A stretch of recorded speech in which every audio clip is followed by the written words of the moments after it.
So yeah, so welcome you all in the second session of this. So here is the thing we can we are talking about the currents. तर अशा प्रकारे आपण currents आणि flows कसा होतो म्हणजे आपले प्रवाह बेसिकली कसा कसा आहे ते आपण आता बघणार आहोत. बघा या ठिकाणी गल्फ स्ट्रीम आहे, नंतर इक्वेटोरियल करंट. तर इक्वेटोरियल करंट्स बघा म्हणजे वृषवृत्तीय जे करंट आहे ते त्यांचा फ्लो कसा आहे ते बघा, त्यांचा फ्लो आपण बघू शकतो. प्लस पॅसिफिक ओशन कडून येणारे जे थंड हवा आहे ती कशा प्रकारे येत आहे. म्हणजे बेसिकली तुम्ही एक व्यवस्थित ऑब्झर्व्ह कराल. जर एक छोटासा सेक्शन जर असं समजा, की हा पार्ट जर आपण ऑब्झर्व्ह केला, हा छोटासा पार्ट, या पार्टमध्ये आपण ऑब्झर्व्ह केल्यावर आपल्याला आढळून येतं, की हा जो करंट आहे, तो समवेअर अँड समहाऊ आपल्याला सर्क्युलर करंट आपल्याला इथं दिसून येतो. म्हणजे even though it is not circular, actually मी तुम्हाला जस्ट सांगतोय, की ऑब्झर्व्ह करा.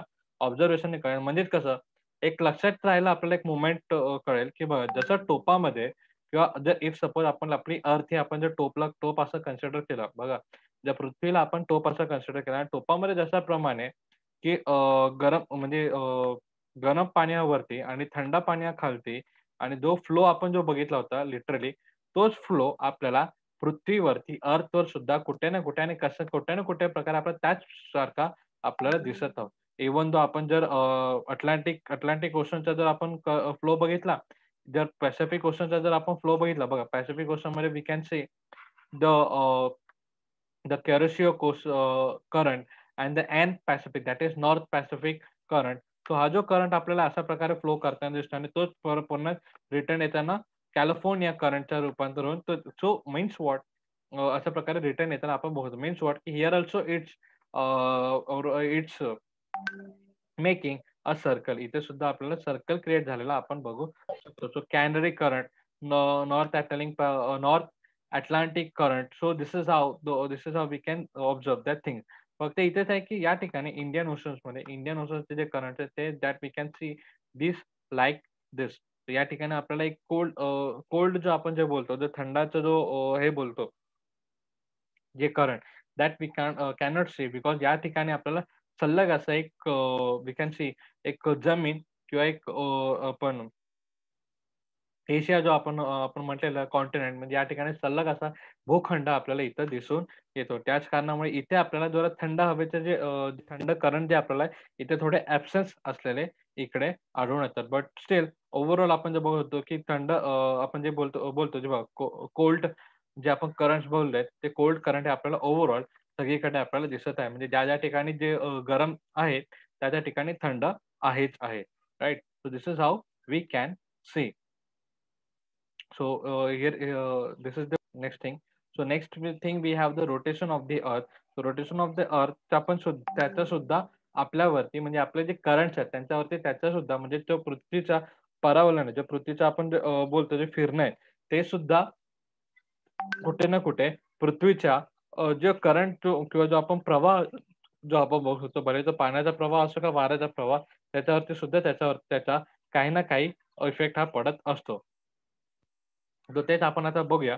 Right. So first of all geographical काय एक्सप्लेनेशन आपण दिलं ते आपण बघूया. So we have studied that the ocean currents are formed due to the difference in the temperature, densities and the planetary winds. In the additional, the following reasons are also the responsible for the direction of flow of ocean, the current in their velocity. म्हणजे त्यांनी आपल्याला काय सांगितलं, की बघा आपण basically already बघितलेलं आहे, की जो टेम्परेचर आहे, तापमान आहे, तर तापमान हा पाण्याला गरम करतो आणि त्यानुसार जो करंट फ्लो होतो, त्यानुसार जो प्रवाह निर्माण होतोय, तो प्रवाह आपण वेगवेगळ्या ठिकाणी वेगवेगळा असलेला बघू शकतो. कारण तापमान भलेही म्हणजे सूर्याचा प्रकाश हा भलेही म्हणजे सॉरी पृथ्वीवरती येणारा प्रकाश किंवा पृथ्वीवरती तापमान वाढवण्याचा आणि कमी करण्याचा सोर्स भले एकच आहे सनलाईट, परंतु सनलाईट हा पूर्ण पृथ्वीवर वेगवेगळ्या ठिकाणी वेगवेगळा पडत असतो. आपल्याला सगळ्यांना माहिती आहे पोलर रिजनमध्ये सन हा खूप कमी पडत असतो किंवा सनलाईट खूप कमी पडत असते. तर इक्वेटोरियल म्हणजे विषुववृत्त या ठिकाणी सनलाईट म्हणजे सूर्यप्रकाश जास्तीत जास्त आपण बघू शकतो. सो धिस इज हाऊ जर आपण ऑब्झर्व्ह केलं, की पूर्ण पृथ्वीवरती कुठे ना कुठे टेम्परेचर पुढे-मागे किंवा वेगवेगळं जसं आपण ऑब्झर्व्ह करू शकतो, वेगवेगळं आपण तिकडं निरीक्षण करू शकतो. त्याचप्रमाणे तिथून क्रिएट होणारा किंवा त्यामुळे क्रिएट होणारा फ्लो म्हणजे जो प्रवाह आपण जो बोलतो तो सुद्धा वेगवेगळा असतो. राइट. तर आता पुढचे काही असे कारणे आहेत, की त्यामुळे सुद्धा त्या व्हेलॉसिटी म्हणजे त्यांची गती ओके. म्हणजे त्या प्रवाहाला गती मिळण्याचं काम किंवा गती वाढणे किंवा कमी होणे ह्याचं सुद्धा काम याचं काम या काही कारणामुळे होत आहे. तर कोणते कोणते कारण आहे त्याच्यातलं आपण पहिल्यांदा बघू घेऊया. The rotation of the earth म्हणजे पृथ्वीच्या परिभ्रमण.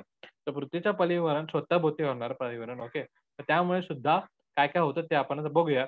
Because of the rotation of the earth, the ocean currents move in the clockwise direction in northern hemisphere and anti-clockwise direction in southern hemisphere.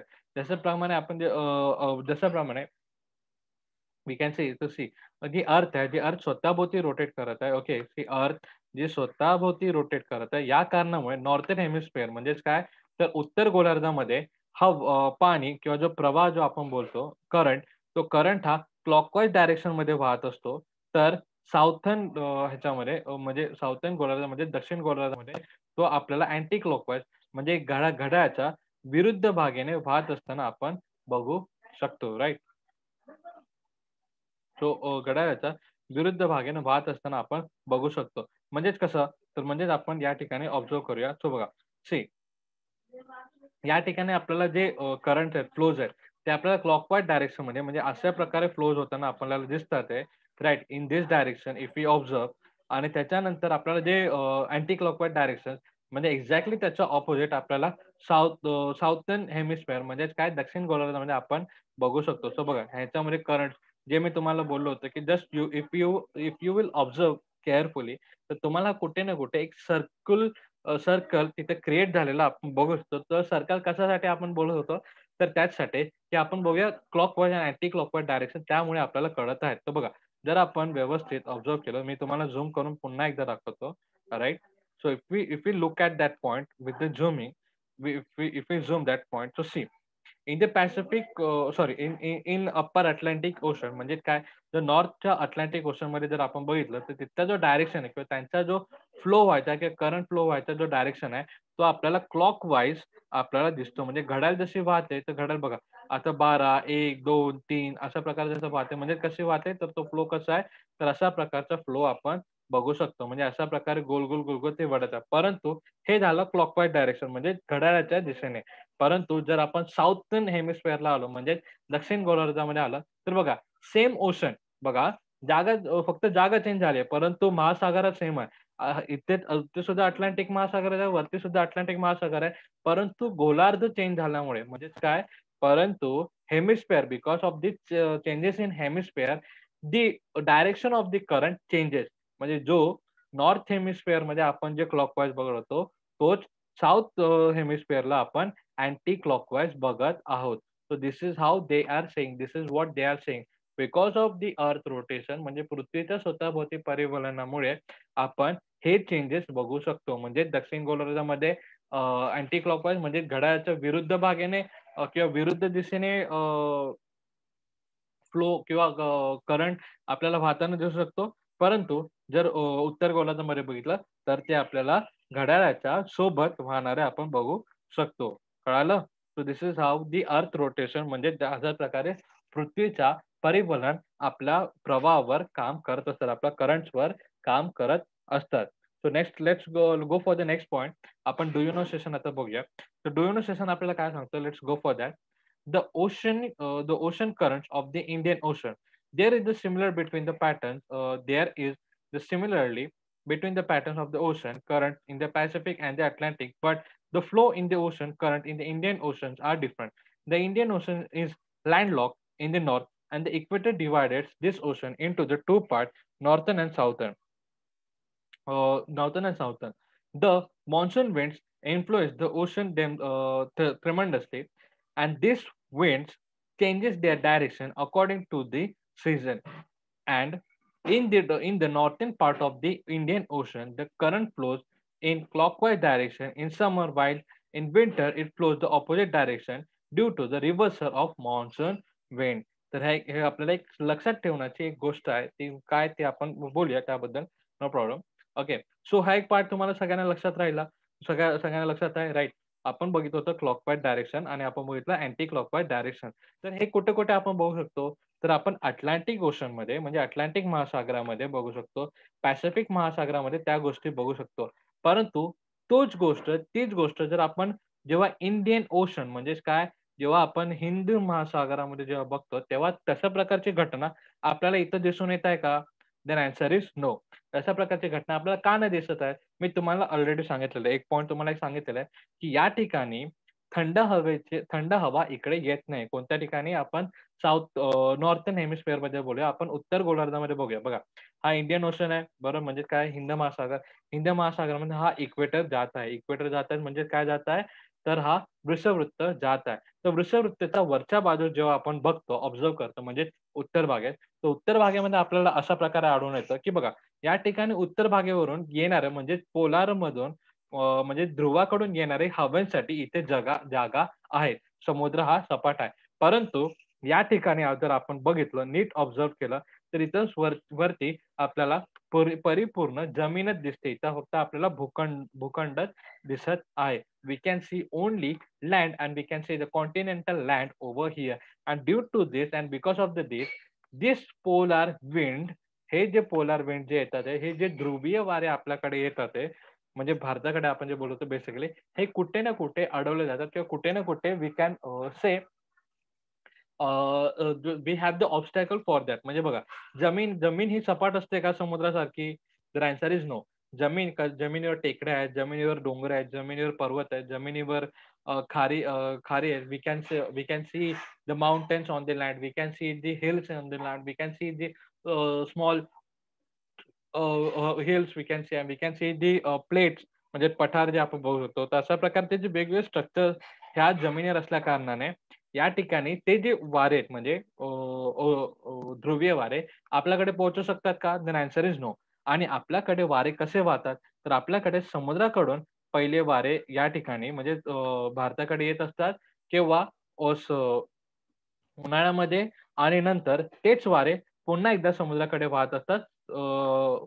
समुद्राकडे वाहत असतात हिवाळ्यामध्ये. म्हणजे कसे आपल्यामध्ये एअर जो फ्लो होतो, तो एअर फ्लो हा सर्क्युलर न होता ओके, नीट लक्षात द्या. आपल्याकडे म्हणजे इंडियामध्ये आपला जो इंडियन सबकॉन्टिनेंट जे आपण म्हणतो, की म्हणजे भारतीय उपखंड, या उपखंडामध्ये जो एअर फ्लो आहे, तो आपल्याला असा वन वे दिसतो, राइट?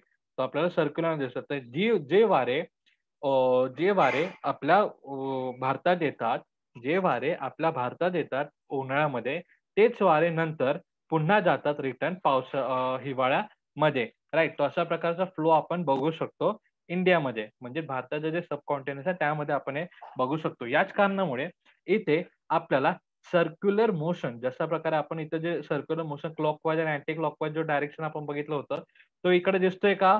तर आन्सर इज नो. तो इकडं आपल्याला दिसत नाही. राइट. तर हा तिथे एक अपवाद आपण बघू शकतो, की हा एक अपवाद कुठे आहे? तर फक्त इंडियन ओशनमध्ये आहे. म्हणजे हिंद महासागरामध्ये आहे आणि ते सुद्धा आपण बघू शकतो, की हा जो रिजन आपल्याला दिसतोय, कोणता region?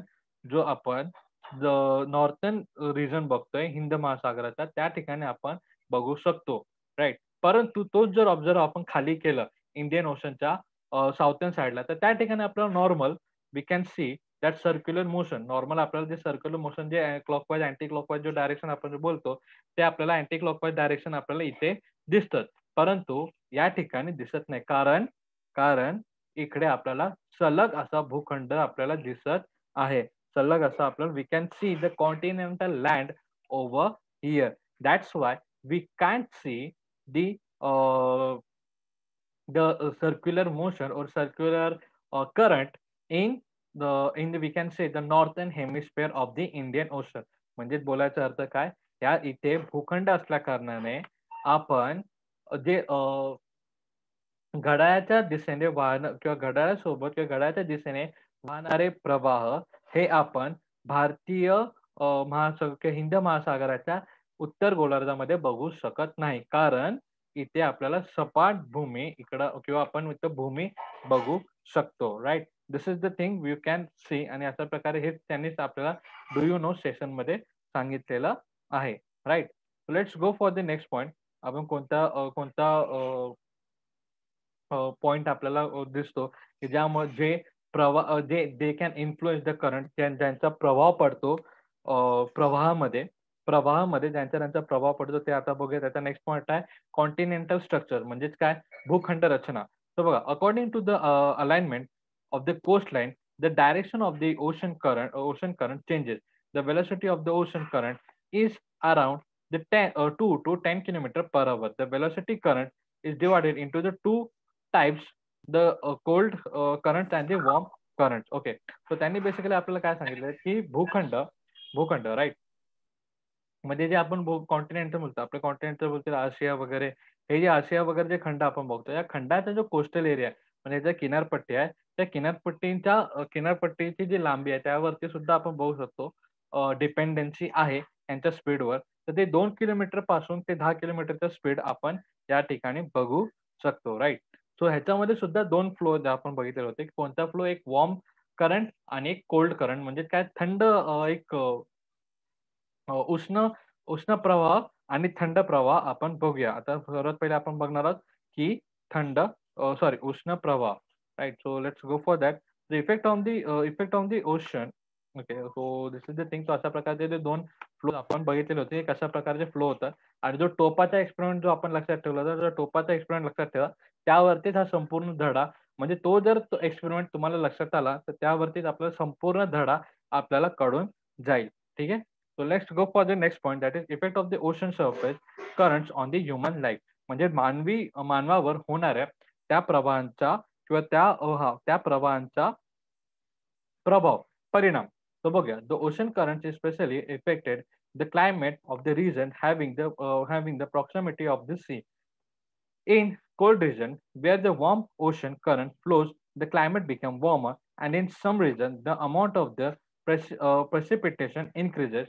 For example, the warm ocean current flows near the Western Europe, Southern Alaska, and Japanese coast, reduces the intensity of the winter there, and make them the warmer. As a result, this sport do not freeze in winter. So बघा, त्यांनी काय सांगितलेलं आपल्याला, तर आपण नीट observe केलं, जर आपण बेसिकली हा जो अर्थचा जो मॅप आहे, त्या अर्थच्या मॅपवरच आपण अभ्यास करूया आता सध्या. तर याच्यामध्ये त्यांनी आपल्याला काय सांगितलंय, तर just hold on, give me a minute. मी जरा पूर्ण रफ करतो. ओके, त्या रफ मध्ये आपण करूया की त्यांनी काय काय सांगितलं आपल्याला, ते आपण बघूया. तर त्यांनी काय सांगितलं, जे गरम वाफे किंवा जे गरम वारा किंवा जो गरम प्रवाह आपण जे बोलतो, म्हणजे पाणी जरा बेसिकली आपण बोलूया. तो जो गरम करंट ज्या वेळेस, हे बघा, इक्वेटोरियम वरून हे गरम प्रवाह आपल्याला इथे युरोपच्या काही कंट्रीजमध्ये किंवा आपण बघतो की आपण अमेरिकामध्ये बघू शकतो, नॉर्थ अमेरिकामध्ये आणि जपान सारख्या कंट्रीमध्ये हे आपल्याला इथे करंट फ्लो होताना आपण बघू शकतो. आणि हे कोणते करंट आहेत, तर हे उष्ण करंट आहेत.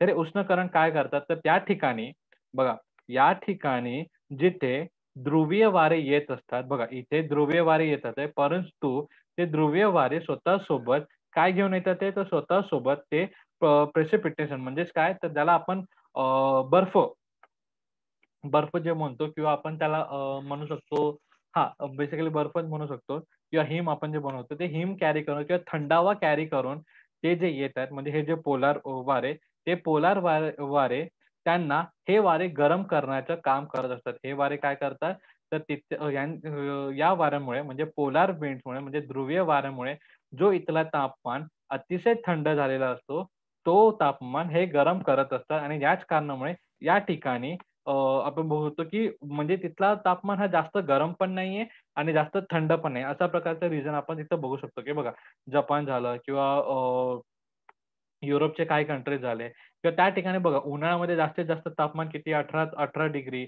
18 डिग्री सेल्सिअस किंवा जास्तीत जास्त 20 डिग्री सेल्सिअस, 16 डिग्री सेल्सिअस, अशा प्रकारचं तिथं आपल्याला उन्हाळ्यामध्ये तापमान दिसून येतो. का? कारण ते कोणामुळे दिसत असतं, तर ह्या हे जे वॉर्म फ्लो जातात, जे आपण जे करंट बघतोय, हे वॉर्म करंट, जे उष्ण करंट, जे उष्ण प्रवाह जे आपण तिथे जातात आहे, त्या ठिकाणी आपण तसे बघू शकतो. परंतु त्याच ठिकाणी, ओके, परंतु तोच करंट, तोच फ्लो जो वरती गेला म्हणजे पोलार रिजन कडे गेला, तर तो अजून जास्त थंड होऊन त्या ठिकाणी वेगळ्या प्रकारचं सिनेरिओज आपण बघू शकतो, right.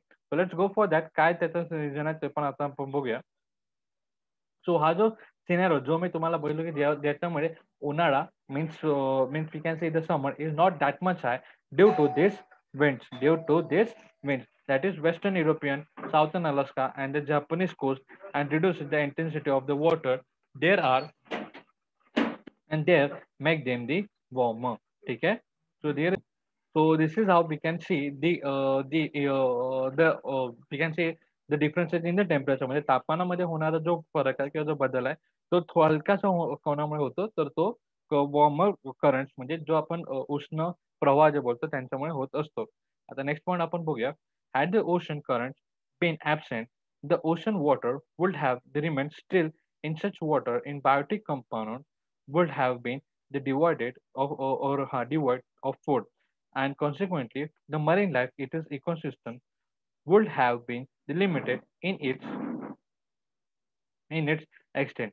In the region where the cold and warm currents meet, that is Pantok, and the vegetation and the algae, etc. grows, and this is food for the fish, and therefore the fish can here in the large number and breed.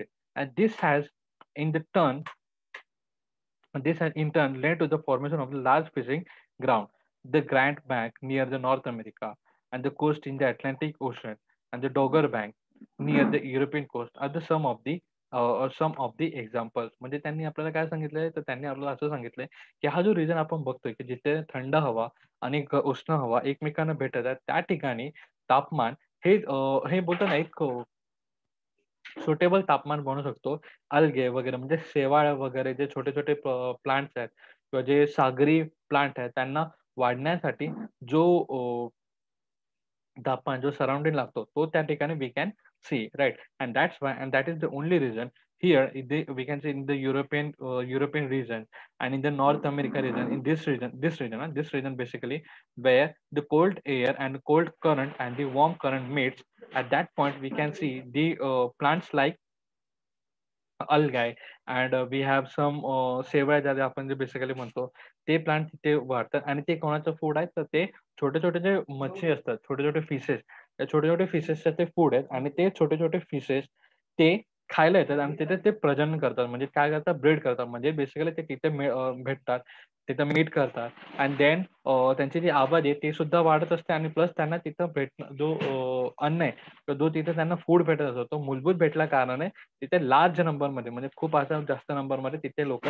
आलेले we can C आणि as a result त्यांना खाण्यासाठी जे मोठे मासे आहेत ते सुद्धा त्यांच्या पाठला करत करत तिथं येत असतात. सो बघा with respect to the warm transport too, the ocean currents are very important. If the transportation is done according to the flow of ocean current, the speed of the ship increases and the fuel is saved too. आणि हे तर एक आपण reason बघितलेला होता means जसं आपण बघितलं की warm flow and cold flow जशा प्रकारे जे वारे ते वारे वाहतात आहे आणि जिथे हवा भेटते त्या ठिकाणी जो सिनेरियो म्हणजेच तिथला जो प्रदेश हा सुटेबल तर होतोच फिशिंगसाठी किंवा फिशांसाठी बट तो जो फ्लो येतोय म्हणजे काय फ्लो येतोय जो आपण जे वारा वाहत आहे आता जसे गरम वारे ध्रुवीय कार्य वाहतात आहे आणि ध्रुवीय वारे गरम वारे कोणाकडे येतात आहे तर वृषवृत्ताकडे येतात आहे राईट तर हे जे वाऱ्यांचा फ्लो आहे हा सुद्धा जास्त असल्या कारणाने हा सुद्धा फ्लो जास्त असल्या कारणाने त्या ठिकाणी जो ट्रान्सपोर्टेशन होतं म्हणजे त्या ठिकाणी जो ट्रान्सपोर्टेशन म्हणजे आपण वी कॅन सी त्यांच्यामध्ये होणार जो दळणवळण आहे किंवा त्यांच्यामध्ये होणार जी ट्रान्सपोर्ट आहे तो सुद्धा जास्त होतो का कारण तिथला जो करंटचा फ्लो आहे म्हणजे तिथला जो वाऱ्याचा फ्लो आहे हा जास्त असल्या कारणाने शिप्सला म्हणजे होडींना फ्यूल म्हणजे इंधन सुद्धा कमी लागत असतं आणि ते हवेमुळे किंवा हवेच्या जोरामुळे त्या हवेच्या पुशेसमुळे ते आपल्या डेस्टिनेशनवर किंवा आपल्या त्यांना जिथे जायचं त्या ठिकाणी ते आपल्या हवेच्या पुशेसमुळे ते जास्त जास्त प्रमाणात जात असतात फक्त त्यांना फ्यूल हे सेव्ह होतं आणि फ्यूल हे वी कॅन से फ्यूल हे कमी प्रमाणात त्यांना लागत असतं याच कारणामुळे फ्यूलची पण जतन होते म्हणजे इंधनची पण जतन होते आणि त्यांचं काम सुद्धा होत असतं so near the coastal where the cold current flows the amount of precipitation is low. For example, the Peru, Chile, and the arid desert of the Southwest America. ह्यांनी काय सांगितलं where the coast near the coast where the cold current flows the amount of precipitation is low. म्हणजे काय सांगितलं ज्या ठिकाणी थंड हवा ही जास्तीत जास्त वाहत असते हे बघा या ठिकाणी आपण पेरू वगैरे बघू शकतो राईट हा जो रिजन आहे या ठिकाणी ज्या ठिकाणी आणि plus here also we can see ज्या ठिकाणी थंड हवा ही जास्तीत जास्त वाहते त्याच्यामध्ये प्रेसिपिटेशन म्हणजे काय जो आपण बाष्प म्हणतो ते बाष्प त्यांच्यामध्ये असतं का? तर बाष्प हे त्यांच्यामध्ये कमी असतो, राइट? हे लक्षात ठेवा. कोल्ड एअरमध्ये बाष्प हे कमी असतो.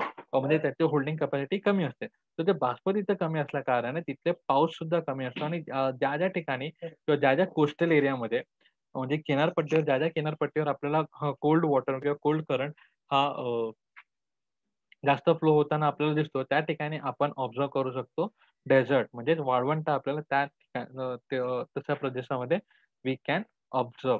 So here is the thing, at the place where the cold and warm meets, the thick fog is formed. Such fog create the problem for the transportation, and the warm Gulf Stream and the cold Labrador Current meets near the Newfoundland island, and this leads the dense fog. Because of the cold current, iceberg is carried away from the polar area, and if such iceberg comes along the marine roads, they can hazards for the ships. तो बघा आपण एक scenarios बघितला असेल, जर आपण Titanic movie बघितला असेल किंवा अशा प्रकारचे मूव्हीज बघितला असेल, तर टायटॅनिकमध्ये बघा, टायटॅनिक जर मूव्हीचा आपण मूव्ही बघितला असेल, तर त्यामध्ये आपल्याला एक दिसून येईल इन्सिडेंट, की तो मूव्ही किंवा तो बोट आहे, तो कशामुळे जमिनामध्ये सॉरी कशामुळे समुद्रामध्ये बुडाला होता, तर तो एक आईसबर्गला म्हणजे जो आपण हिमखंड ज्याला म्हणतो किंवा हिमचा तुकडा किंवा बर्फाचा जो मोठा डोंगर असतो, त्याला तो आदळला आणि तो का ना तो आदळला का? कारण तो दिसण्यात आला नव्हता आणि कोणामुळे दिसण्यात आला नव्हता, तर फॉग खूप जास्त बनला. म्हणजे तिथं तेव्हा त्या पाण्यामध्ये किंवा त्या पाण्यावरती आपण फॉग म्हणजे धुके जास्तीत जास्त प्रमाणात जमा झालेले बघू शकतो. त्याच कारणामुळे त्यांना तो बर्फाचा तुकडा दिसला आणि त्यांना ते आढळून त्या कारणामुळे आपण बोलतो टायटॅनिक हा डुबीत गेला होता. तर अशा सिनेरिओज कुठे घडतात? म्हणजेच काय तर त्या मला तात्पर्य हेच होतं एक्झाम्पल सांगायचं, की ज्याप्रमाणे आपण जमिनीवर किंवा ज्याप्रमाणे आपण हिवाळ्यामध्ये आपल्या आजूबाजूला धुके जमा झालेले बघू शकतो किंवा फॉग निर्माण झालेला आपण बघू शकतो. त्याचा सेम सिनेरिओज हा समुद्रामध्ये सुद्धा होऊ शकतो आणि ते कुठे होतात? जेव्हा गरम हवा आणि थंड हवा हा एकमेकांमध्ये भेटतात आणि त्यांची कपॅसिटी म्हणजे काय? म्हणजे जेवढी गरम हवा आहे, तेवढीच जर थंड हवा असेल, तर त्या ठिकाणी वी कॅन सी की धुके निर्माण होण्याचे चान्सेस किंवा त्यांच्या प्रपोर्शनमध्ये जर असेल, तर तिथे धुके निर्माण होण्याचे चान्सेस हे चांगल्या प्रमाणे असतात आणि जास्त असतात आणि तिथे धुके निर्माण सुद्धा होत असतात, राइट? सो त्यांनी सांगितलं बघा न्यू फंड आइसलँड तो एक आयलँड ही एक जागा आहे, जिथे the warm Gulf streamer okay, the cold रेबरर करंट. सो बघा आपण बघत होता warm Gulf region. So let's find out that where is that region. हां, सी सो या ठिकाणी आपण बघतो हा जो सिनेरिओज आहे, हा सिनेरिओज राइट, हा जो पॉइंट आपण जे बघत होतो, हा पॉइंट याच्यामध्ये बघा गल्फ स्ट्रीम बघा गल्फ स्ट्रीम हा जो गरम हवा आहे, ही गरम हवा इकडे येत आहे आणि त्याच ठिकाणी आपण बोलतो बघा Labrador current that is cold Labrador current okay. तर कोल्ड लॅब्राडोर करंट हा सुद्धा इथे फ्लो होतो आणि या ठिकाणी बरं एक्झॅक्टली या ठिकाणी आपण जास्तीत जास्त फॉग निर्माण झालेला आपण बघू शकतो. जास्तीत जास्त फॉग निर्माण म्हणजे तिथे धुके हे जास्तीत जास्त निर्माण झालेले बघू शकतो आणि ते धुके त्या धुक्यामुळे एक ट्रान्सपोर्टेशन तर म्हणजे निर्माण होतं. कारण आपण बघा न्यूजमध्ये नेहमी बघत होतो, की दिल्लीमध्ये म्हणजे इंडियाच्या कॉन्टेक्स्टमध्ये आपण बोललो, दिल्लीमध्ये जास्तीत जास्त धुके निर्माण झाल्या कारणाने दळणवळणाची जी सुविधा आहे किंवा जे ट्रेन वगैरे चालण्यात ते बंद झाले आहेत किंवा बस वगैरे चालण्यात ते बंद झालेले आहेत. गाड्या रस्त्यामध्ये चालू शकत नाही. कारण त्यांना समोर काय आहे तेच दिसत नाही. त्याच प्रकारचा सिनेरिओज आपण या ठिकाणी सुद्धा म्हणजे हे जे 2 करंट आहे, cold and the warm current हे एकमेकांना मिळतात आहे आणि त्या ठिकाणी अशा प्रकारची कंडिशन निर्माण झालेली आपण बघू शकतो. म्हणजेच काय तर धुके निर्माण झालेले तिथं आपण बघू शकतो.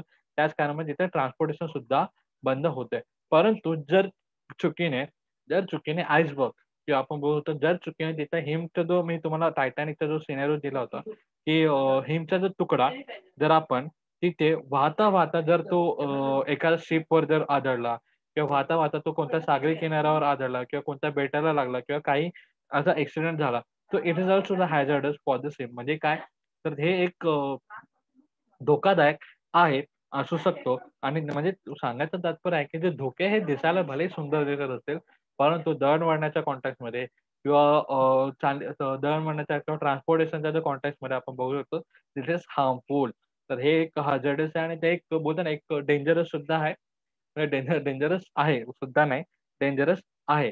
Okay. So this is what we can see in this scenarios. त्याचा पुढचा जो सेशन आहे तो आपण उद्या घेऊया आणि त्याच्यात काही उद्याच्या सेशनमध्ये उर्वरित जो लेसन आहे तो आपण घेऊया. ऑलराइट. त्याच्यात कोणाला काय डाउट असेल तर you gas can ask. Okay. Alright. So here is the thing.